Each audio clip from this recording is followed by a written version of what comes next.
Hello and welcome to Art School Live. My name is Mandy Tice. I will be substituting for Eric while he's away on an art adventure this week. And welcome to Art School Live. Today we have the one and the only Ricky Mujica joining us. Ricky, welcome to the show. It's good to be here. I'm just so glad to have you here. Again. Oh, it's always a pleasure to see you.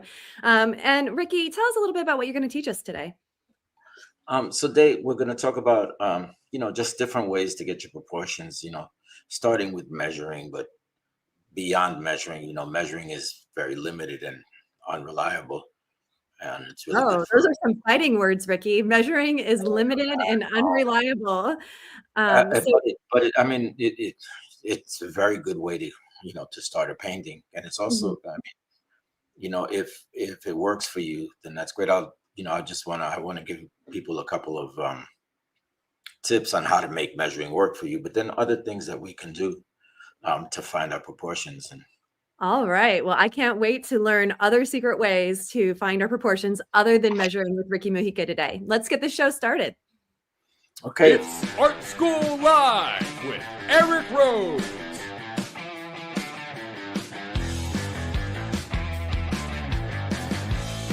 Now, here's your host, Eric Rhoads. You may have noticed that I am not, in fact, Eric Rhoads. My name is Mandy Tice, and Eric is away on an art adventure this week, and I will be filling in with him on Art School Live. And today we have the lovely Ricky Mujica working with us to teach us about proportions. Ricky, take it away. All right. So first things first, I want to just mention, because I might not get to all of them, just several of the ways that you can get your proportion. I just want to share my screen for 1 second so that you can take a screenshot of some of the things that I'm going to try to hit on. With units is, just plain measuring, subdivisions, the use of faceted lines, alignments, angles, triangulation, using like sizes, flowing shapes, negative shapes, flowing lines, cubing, pareidolia, perspective alignments. Those are just some of the things that we're going to talk about. I'm going to try to do it as I'm doing this painting. So you just said at least 3 words that are new to me, and I'm sure they're new to our audience as well. So I'm really looking forward to going through each one with you today. Great. So first of all, I do believe in measuring. Measuring is very good, but it's hard to get it right. Like, how many times have you measured, and then you measure again and you get to come out with a different outcome, and then you measure again and you come out with a different outcome? Oh, it happens all the time to me. What about those of you in the chat? If you've had this experience, be sure to let us know. So the first thing, we're going to start by measuring, because I think measuring is a great way to get the painting started, to get it a rough cut. So before I even start, let me just give you some tips on how you could be on how you can be more effective with the measuring. First of all, the thinner the measuring device is, it's obvious, the easier it's going to be to measure.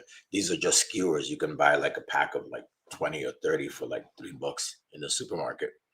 Now, the first thing that we want to do when we measure, right, is to use our dominant eye. So now I want everybody out there to go like this, to put your hands like this, right? Okay. And then find something in your studio and frame it in there. Keep both eyes open. Both eyes open. Don't close your eyes. Don't close an eye. Keep both eyes open and frame something right in the middle of that hole. Now, close one eye, open it and close the other. You see, and you'll see that with one eye, it stays in the pocket, right? With the other eye, whatever you've put inside this little pocket moves of the way. The eye where it stays, where if I close one eye and the one that stays open and it stays in the same place as it is with both eyes, that's my dominant eye, right? And that's the eye you want to keep open. For me, my dominant eye is this one, right? And that's what I'm looking through. Most of the time you're looking through that eye, and your other eye, I believe is you're kind of using for depth perception and stuff like that. But the dominant eye is really what you're looking through. So now imagine this is my dominant eye here, and I go to measure, but I close that eye.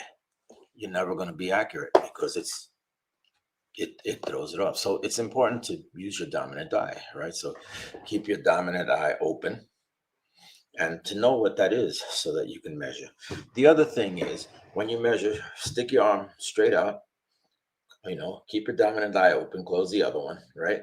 And keep the stick straight, perpendicular to the ground, right? This is what I see a lot of times in my in-person class. I see this, people going like this. Oh, I see that all the time too. And tell us what the problem with that is.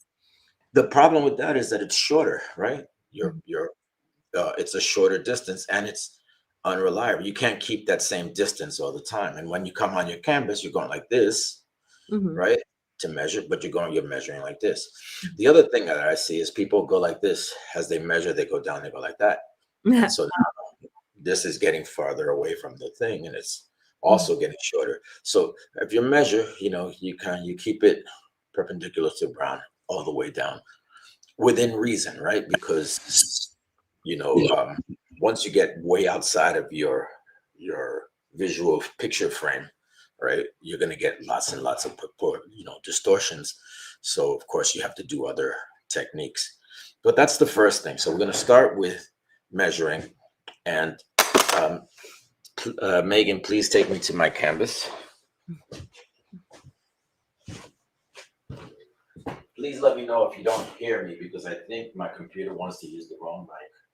We can hear you so far, so good. Okay, good. So here is my canvas, right? And the guy is over here on the corner, right? We're gonna start by measuring. I'm only gonna go up to his waist. So the first thing that I want to do, and I just put my stick down. Let me just get my stick. The first thing that I want to do is I want to measure. I have to find a unit to measure. Now, we're going to use unit of measuring type of relative size, which is further than just doing this, use units first. We're going to take that further. But we're going to start by finding a unit that we can use. And most often than not, the head is the best thing because not only is the head, this size that relatively stays the same, it also has subdivisions in it that we can use. So you'll see what I mean in a second. So the first thing that I want to do is that I want to set the parameters of my drawing. I want to set the top. It's the top. Can you see that? The top. Yep, we can see that. And the bottom, and the hands are about here. I think I'm gonna put the hands about here, right? And I want to get one more line, maybe here's the front of the face. So I want, because this distance here, he's looking this way. It's important, right? So I think I'm gonna put it right here. And it's at a slight angle, going down his face, down to his arm.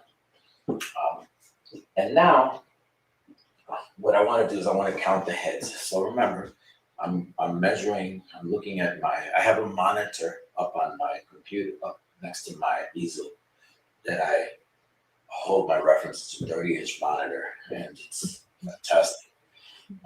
It's like 20 years old and it still works really wonderful. So just to clarify, you're measuring the size of the head from the top to the bottom of the head and using that as a unit of measurement? Yes. From the top of the head to the chin, right? To the bottom of the chin. And I'm going to use that as a unit of measurement. And, you can use anything. You can use an arm and stuff, but the head is nice because it's got subdivisions. And so I want to fit 3 heads into here. So the first thing that I'm going to do is just measure the head. And then I'm going to bring it here. And I'm going to use just sort of brute force to find what's 3. I've measured, and it's 3 heads down to where the hand hits is on the waist. Now, I'm not trying to be completely accurate on where this is, but if I'm doing a multi-figure composition, then I have to really make sure that I am accurate with where I place the figure, right? Mm-hmm. So start like this. One of the great ways of measuring is subdivisions, right? And so I'm breaking this up into 3. So one of the things that I can do is I can look at it like this, right? Whatever this distance is, it'll be the halfway point there. So that'll get me started, but I'm still going to do process of elimination. So 1, 2, just a little bit less, it's a little bit smaller. 1, 2, 3, tiny bit bigger. It's amazing how much just a little bit compounds. There we go. That's what I want right there. So the head is roughly going to be right there, the chin. That's my first thing. Next thing that I want to do, right, is I'm just going to double up the unit. I want to get into the habit. I want people to get into the habit of measuring with your imagination first before going like this. You know what I mean? Try and measure with your imagination first and then check, right? So this thing then becomes your teacher rather than your crutch. So I want to get one more of these units here. So I'm just holding the brush or whatever it is I'm using, you know, and I'm holding it in its space and moving it up before I decide to make my mark. When I think I'm right, I may be wrong, right? But when I think I'm right, I make my mark. That's where the second head is. If I'm working really fast, I don't even double check this. I'll just do that because if you're working really fast, you're gonna make little mistakes. But now visually, before I even check it, I want to see if I'm right just by looking at it, right? A tiny bit higher. Once I'm pretty sure I'm right, I may not be right, then I check, right? You see? And then what happens is, look at that, I'm a little bit off. So once you do that, right? Part of it is that I made 2 lines here. Anyway, once you do this, right? Yeah, so this all of this is a little bit off. But here we go, right? The more you do that, the faster you're gonna get at doing this. And your measuring is gonna be better. Does that make sense? So now another thing that I can do, I want to find what's at the halfway point between here and there. And I've visualized on the model, it looks like his eyebrows are at the halfway point. I've made that assessment first, and now I'm going to check to double check. Yeah, so I take on the model, I take the tip and I put it here, and I put my thumb where I think the halfway point is, and then I bring the tip to the halfway point. And if this ends up on the chin, that's the halfway point. So I've just confirmed that yes, the brow is in the middle. I'm gonna do the same thing here, right? I'm gonna make a mark, but the same thing, I'm gonna try to visualize it, where the center line is. So Ricky, is it a true statement to say that you're finding measurements along the vertical axis first and then going the other Yes, because I have a way of finding the width that's a little bit different than what most people do. So, but first I want to get a bunch of these measurements in. Does that make sense? Absolutely. Before I find the width, right? Here I just used subdivisions, halves, right, to find where that is. And after I do that, I check it. Yeah, it's pretty good, right? And then also the bottom of the nose is also at the halfway point. And the opening of the mouth is halfway there, right? The hairline presents an interesting situation, right? Because it looks like from the nose to here and from here to there, that the hairline is at the thirds of it. It's also maybe halfway. Finding thirds is also useful. So if I have these, one more unit makes the third. And that's where the hairline starts. And I just made a couple of marks. Some of the exercises that you can do, right, to practice this is on a piece of paper, just give me some newsprint, right? You start with little things and you make maybe a line. So the first thing for getting units, right, you make a line and then you make a unit. Start small, right? And then visually try to, this is like counting heads. When you're sure you're right, it's still a little bit longer. When you're sure you're right, you check, right? So this is like an exercise. You know, every other art, skill-based, there you go. Every other skill-based art has exercises that they do. You know, vocalists do, you know, scales, vocal warm-ups, you know, guitarists and violinists do fingering exercises. I think we could do from some exercises too. So if you get it right, then you make another line, you know, in another direction that they get a little bit bigger, right?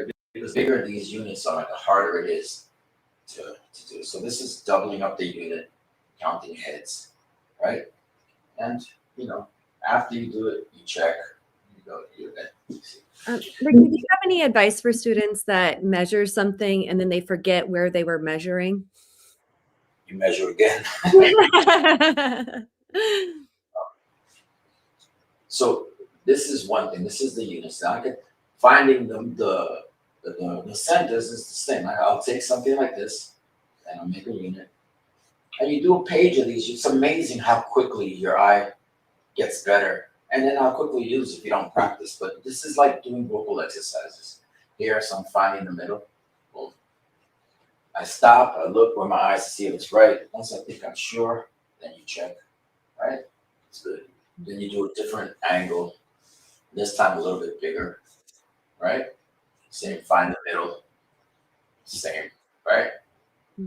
So for those of you who are just joining us today, we are with Ricky Mujica. That's RICKY MUJICA, and you can learn more about him at rickymujica.com.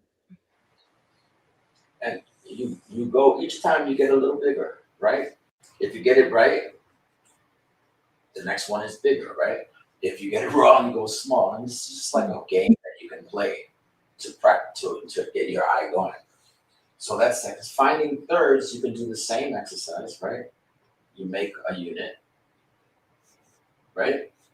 And then now that you can double up and then you can also find the halves, you hover around the point where that distance is going to be the halfway point there. And that allows you to measure thirds. And thirds are very useful when we're painting the human figure, right? Because lots of things in the figure are broken up into thirds.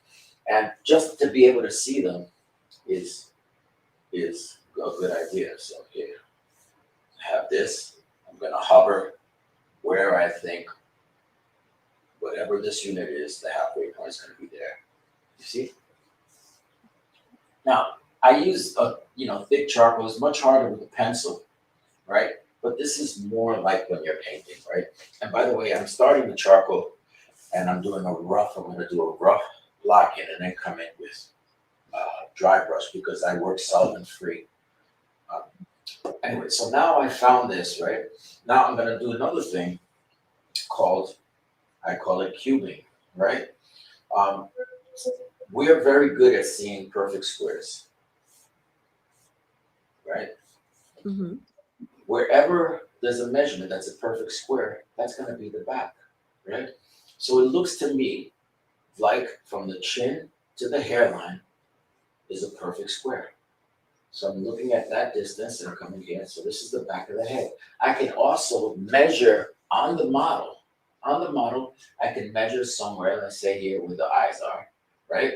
And then see if that matches any of these lines. So that once I have some of these measurements in, those lines become like a ruler, right? The head becomes like this ruler that you can use. And you can use all the units to find other things within the image.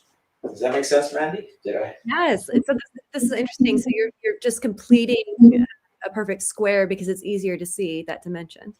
It's easier to see, and that's how I can get the back. But I can also measure, like I said, I measure on the model like this. And if I measure, like say where the eyebrows are to the back of his head, right? And then I turn it this way, I see that I was right, that from the chin to the tip of his hairline is the same as the width, right? And so, but you can see that if once you get used to seeing perfect squares, right?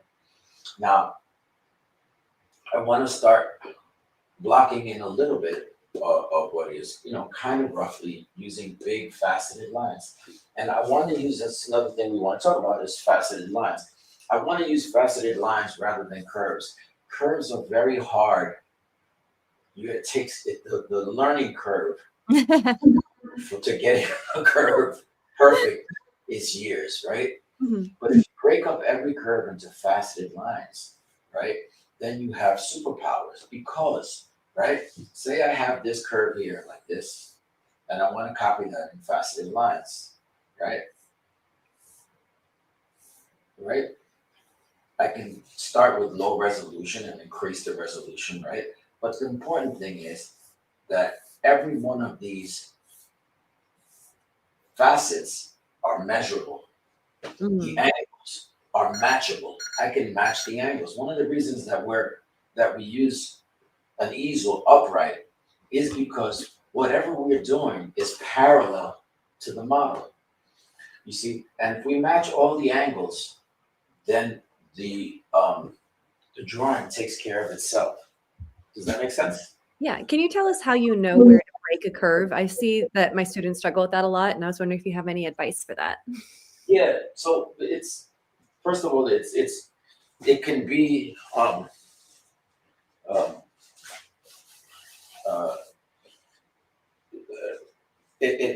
it can be intuitive, right? But for instance, looking at our model, right, we can see I can start with a very low resolution. I can see that from here to here, there's an angle, right? Mm-hmm. Wherever it looks like there's a flat point and a tangent and another flat point, I'm gonna make that, right? I'm not gonna start with small because I'm gonna make big, giant, faceted lines and sort of increase the resolution. Mm-hmm. The points, as I was saying, so if I have this faceted line here like this, right? These distances are measurable, right? Mm. These points, right, are alignable.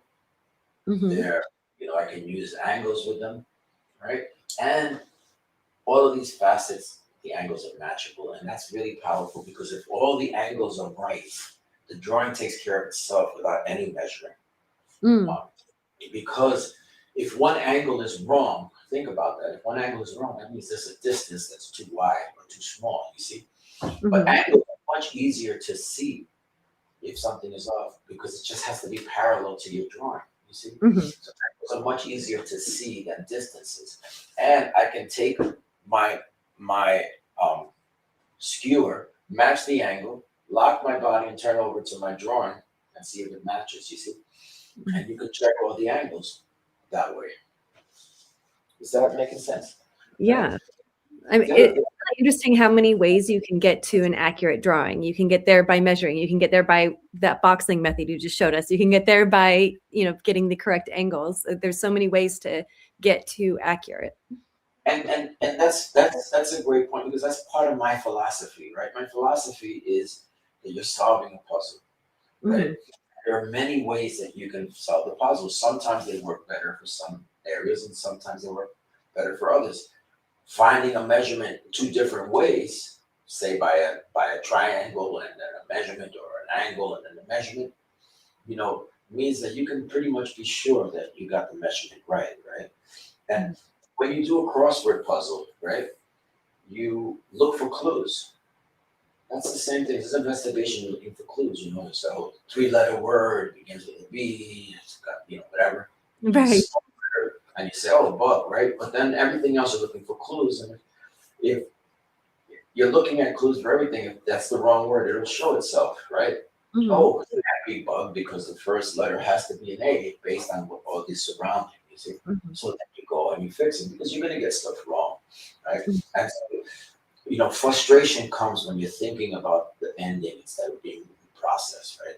Mhm. Instead of, if you're thinking about this like it's a puzzle that you need to solve, it changes painting because it's not I can't do this. It's I haven't found a solution yet. Oh, I like that philosophy. And Sometimes you get to that frustrating place where you want to quit on a painting, but if you believe it's a puzzle, then you believe that you can get to the ending. that's right, you will get there. Mhm. It's just like you have that darn jigsaw piece in the jigsaw puzzle. But eventually you're gonna get it. And the more easier the stuff that you get, the sooner you're gonna get that. Does that make sense? Right? So, you know, that's how I think about painting. I know that eventually I'm gonna get it. And sometimes if you're thinking about it as a as solution, everything, color, drawing, value, composition, if you think of it also as puzzle that you have to solve a solution, then you have 500 years or 40,000 years of teachers behind you, you know, that have come up with the same problems and they all have their own solutions. Mhm. See, and so once you see a solution, it helps you. When I was in high school, I was paying. Max Ginsburg was my art teacher in high school, and my best friend was a guy named Mark Teixeira, and we would go to the museum once a week together and just argue over the paintings. We'd find one thing, and just argue over how he did whatever, which it's one of the best things that I ever did for my art. Um, but I was having trouble with the eye in a certain light. And I went to the museum, and the Rembrandt with the big hat that's at the museum, the Metropolitan Museum, had an eye that was in very similar light. And I looked at it, and the light bulb went off in my head. And the next day, I went and I painted that eye, and everybody was like, "Wow, look at that eye!"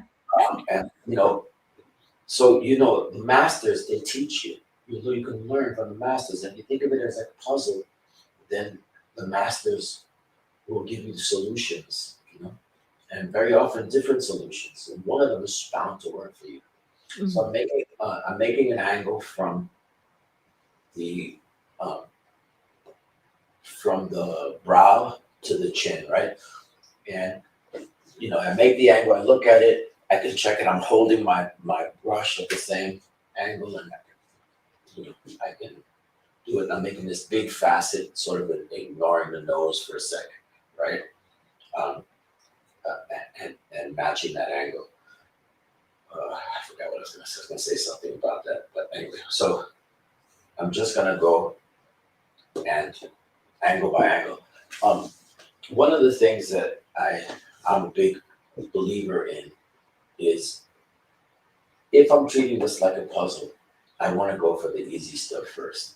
Mhm. You ever heard the hunters? They have a saying, and never shoot the ducks in the water. Um, do you know why, man? I have no idea. I don't know very much about hunting ducks yet, but I am excited to learn. Why don't you shoot a duck in the water? Because it's too easy, right? Oh. You want to shoot them, but we're not like that. We're ruthless, so we're looking for the duck in the water. And what I mean is the easy stuff. The more easy stuff you get, the easier the hard stuff will be, Mhm. right? Does that make sense? Because you're looking for clues. Nothing ever has to be a guess, ever, right? There's always a clue, especially with all these different things that I put up that you can use to find your drawing. If a measurement doesn't work, maybe finding the halves. If the half doesn't work, maybe the most powerful thing you can do is a triangle. And we're going to talk about triangles. One thing that I want you to see about the faceted lines is that I'm so concentrated on getting the angle that I'm not worried about the distance. Like I'm not going to try to make the facet line stop exactly at the chin. I want to go further than it goes. The reason being is that I'm only concentrating on the angle, and then I figure out the distance. You see? So, for instance, this forehead is straight, right? So I'm going a little bit further than where I know it's going to turn. It turns just before the hairline, and then the hair is on top. And now we have this little angle, but we have more importantly this angle. You see? Here we have the eye, the shadow of the eye, and then we have the nose. And looking at clues, the tip of the nose lines up with the front of the brow. And I'm not actually painting a nose, I'm going to paint the shadow that makes that nose. And I'm taking it to the eye, you see? Mm. I like to work the outside and the inside. So since I'm here, I want to get this shadow here that makes the eye. Now I'm being very rough because this is the charcoal. I'm going to come in again with paint, right?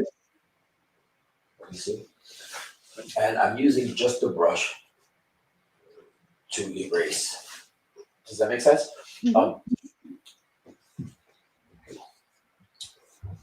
And I'm just shooting ducks in the water. I'm making little faceted angles, right? Just seeing what I have. Here's the hairline. It goes up at this angle. I'm going to go further and then figure out where it ends. And I have this bump here, and here's the end of the eye, and it passes just to the right of that, and it's to the right of the center. So everything that I do, I'm looking for a clue, right? If I look for a clue with everything, if I get this wrong, which I can see that it's wrong, right? Because I have it in the center, right? It's going to show itself when I, look at other clues. Like from here, I can go make an angle to here. This is here. This is where the hairline is. And I like to also, the other thing I like to do that's a little different than what I teach when I teach with the Florence Academy, is that I like to put in the false shadow together as I'm working at it. So I don't get confused. A lot of times we make the Terminator and, we make a line for the Terminator, as we're doing the drawing, but we don't fill in. I like to do this. I like to fill it in so that I know what's light and what's dark. My painting, the light and the dark is very important to me. Right? All right. Well, Perrin is saying that she likes this idea of looking for clues. And it was Miss Scarlett in the conservatory with the lead pipe kind of thinking, right? Yeah. Like it's the core shadow on the side of the head and the top third, right? That's right. Well, if you're looking for clues, like I said, it changes painting because, you're going to get stuff wrong. Always. I mean, always. There's always stuff that's going to be wrong. That's why we try to always work in like some kind of medium that's easy to, to move, like charcoal. It's easy to erase, right? We're always going to get stuff wrong. That's a given. One of my first atelier instructors told me, your drawing is perfect until you put the second line down, because that's where all the relationships are developed. The first 3 lines that you put down are right because they come from you, right?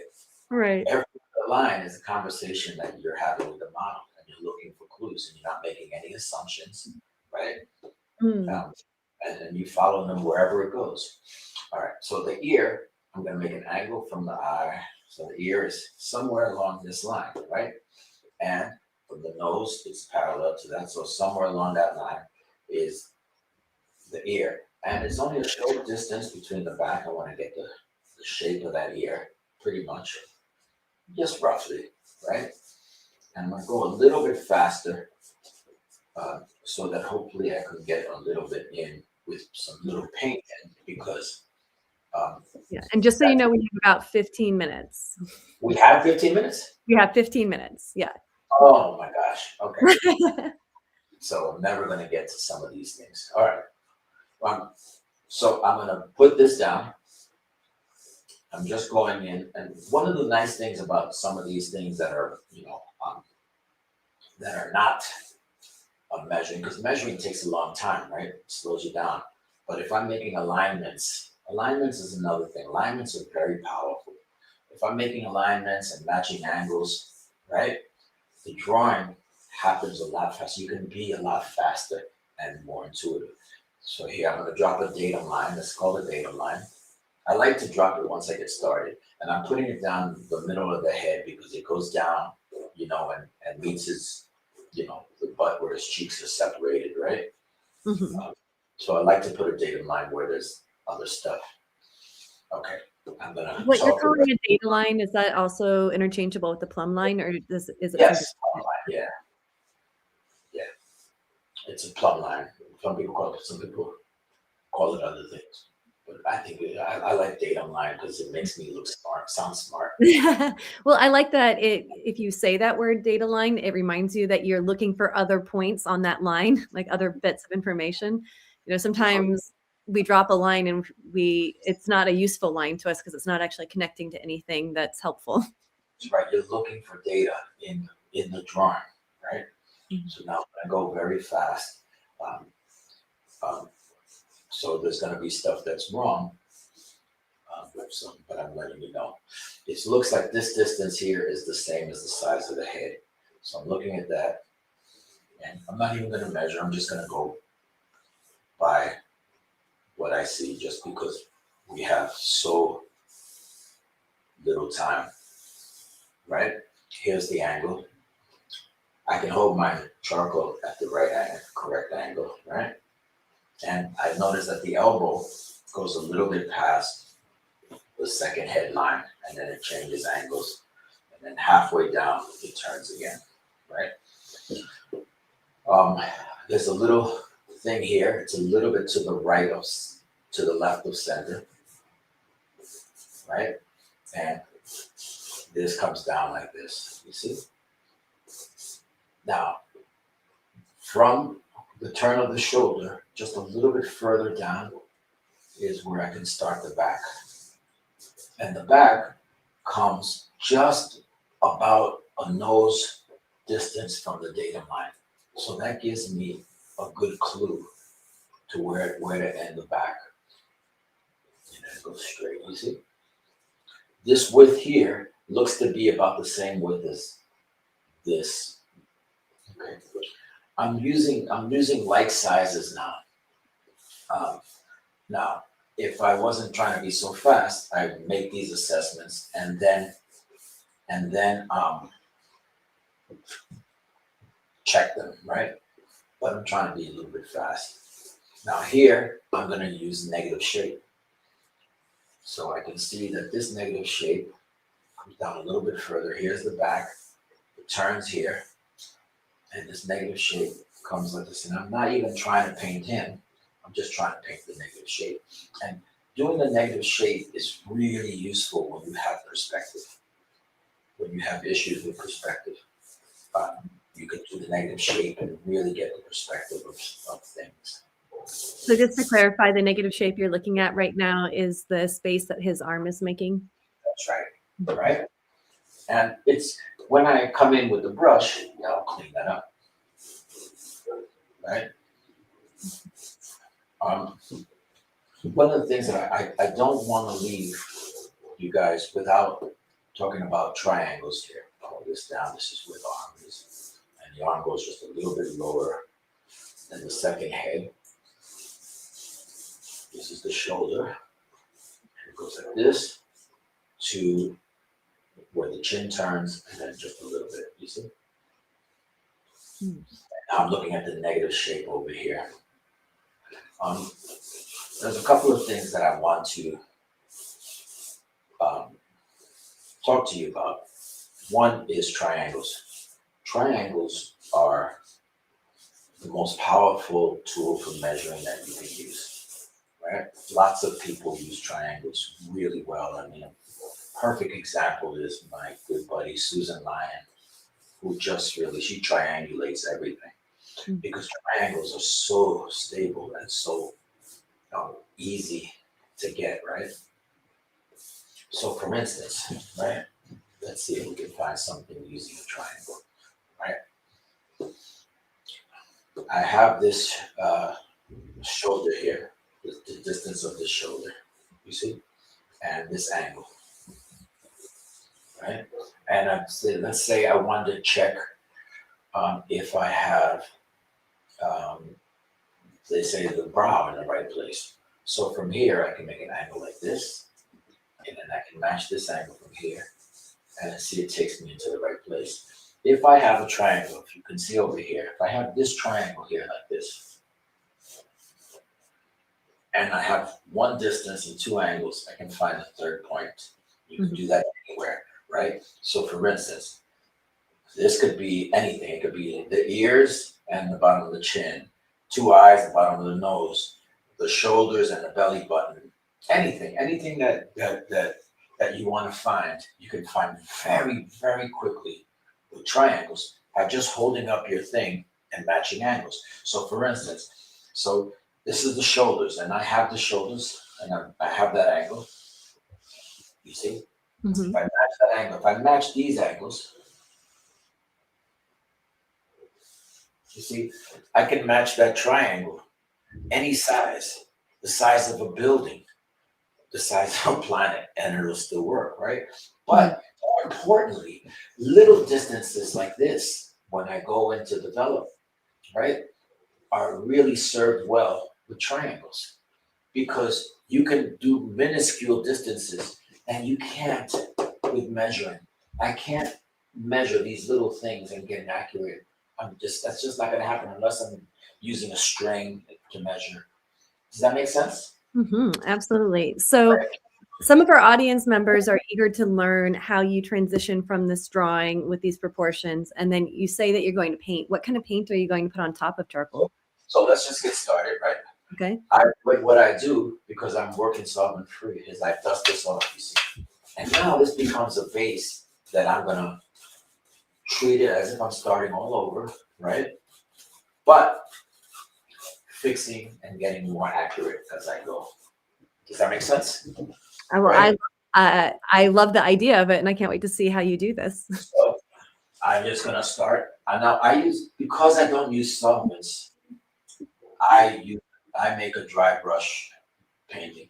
I stopped using solvents about 10 years ago when I started to get sick from it. And then I had a kid. I have a son who wants to be with me in the studio. Used to, not anymore. Now he just wants to play soccer.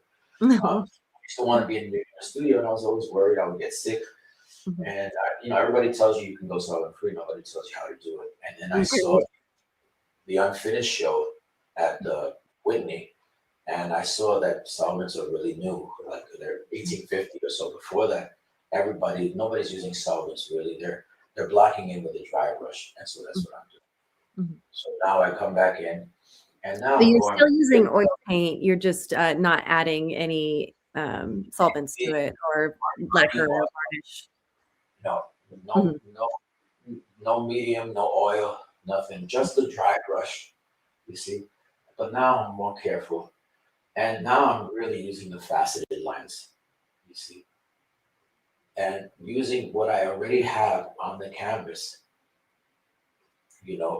I'm checking, I'm double checking, I'm fixing. This is my second chance at it, because when you're painting, right, it's almost like a conversation. You're getting to know this model. You're getting to know. You're gonna always find things. How many times have you been doing something, Mandy, and all of a sudden you notice, oh wow, I didn't even notice that little bump. It's so true. Even in paintings that I've painted, I'll see them a year later and be like, oh wow, I forgot about that observation in there. Yeah. It's amazing. It's amazing so I really love to treat this as if I'm getting to know this person or this thing or this subject that I'm painting. And there are a lot of assumptions that I made when I was blocking in with the charcoal that now I'm like, oh, wait a minute. No, this is flat over here. You see? This angle is not exactly right. You see? So you are getting to know this person. Now, all of you who are looking at this and saying, oh, remember that going way faster than I would go. Right? It is quite the challenge to share everything we want to with our wonderful audience here in just under an hour. So we have just a few minutes left today, Ricky. Okay, so I'm just gonna, you see, I block this in kind of like it's a dry brush drawing, right? And remember, when I go in to put the dead color layer, I do a dead color layer, which I do the color with, dry brush, right? The dead color layer also gives me a chance to fix things, that are off. Um,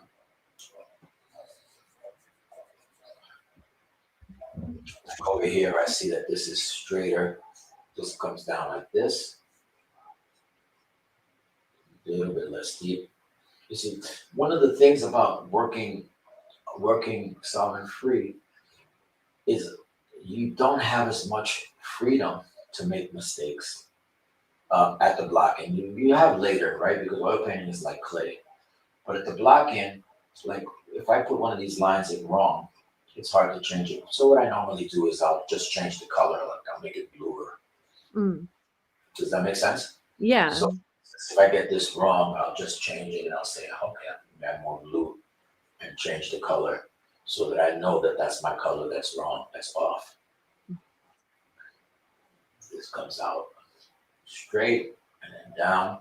And also when I'm doing now, my facets are a little bit smaller. They're not as big as they were when I was using the charcoal. I want to just, with the charcoal, my goal is to get the major proportions, the composition, and a clear statement of the light and the dark. Once I do that, I move on. I don't want to spend a lot of time with it. And I don't want to do a lot of detail because that's going to lock me in, right? It's a waste of time. I do detail once. I do it in the third pass. In the second pass, which is my dead color layer, right? I keep it very simple, just the big masses of color, so that I can have freedom because I know I'm getting to know the model. I know I'm going to get stuff wrong. And it's okay. It's okay to get stuff wrong. And Sargent says it himself. He said, you're always correcting the drawing down to that last highlight. And there's truth to that, right? This is an organic thing. This is from a time when you didn't do 1, 2, 3 swipe, 1, 2, 3 swipe. You're getting to know this person, this thing that you're doing, and you're just getting, you're just getting it closer and closer to what it is. Small increments, one of the things that I teach when I teach at the Florence Academy, right, is that I teach that you can't fix everything at once, right? It's small increments, little increments. You just get it a little bit better than it was before. And over time, that builds up, right? That adds up. Okay, Ricky, I need your final thoughts here because we are out of time, and you've done such a wonderful job sharing your ideas and your process with us today. So any final thoughts? Yeah, one thing, there's all these other things that I put down, but one of the things is pareidolia. Now, some people call it anamorphism or something. I call pareidolia. That's when you look at something and see shapes, you see clouds and see shapes, right? When you're doing lots of very, very blinding detail, right? Pareidolia helps you. Like, for instance, I can look at this shape over here on him and see that it looks like somebody going like this. Like hang ten. Now I'm just imitating that shape, and it allows me to see the shape. Once you name that shape that way, some people call it naming the shapes. Once you name the shape that way, it's findable, it's alignable, it's describable, and you can get back to it if you get lost. Now imagine there's all these details and folds with patterns, and then you're trying to do them pretty accurately, naming them, using pareidolia to say, oh, that looks like a squid or something like that, allows you to get back to that shape. Okay, that's it. Right. So very wonderful, wise words from our dear friend, Ricky Mujica. Thank you so much for sharing with us today. It's always a delight to have you here. Make sure to visit Ricky's website at rickymujica.com and follow him on Instagram at Ricky Mujica Artist. And I have a free gift for everybody today. You can download this free ebook, 201 Essential Plein Air Painting Tips. Go to pleinairmagazine.com/ebook. And we have 70 plus instructors that will be teaching at the Plein Air Convention and Expo in May. You don't want to miss it. You can sign up at pleinairconvention.com. I have been to this convention. It's amazing. 5 stars. If you're on the fence about going, just do it. It's amazing. You'll love it. Okay, everyone. And don't forget to subscribe to this channel at Art School Live and on YouTube at Eric Rhoads on Instagram. And thank you. I will be here all week. So please come back and join me. And I look forward to a wonderful week of learning with all of you. Thanks and have a great day.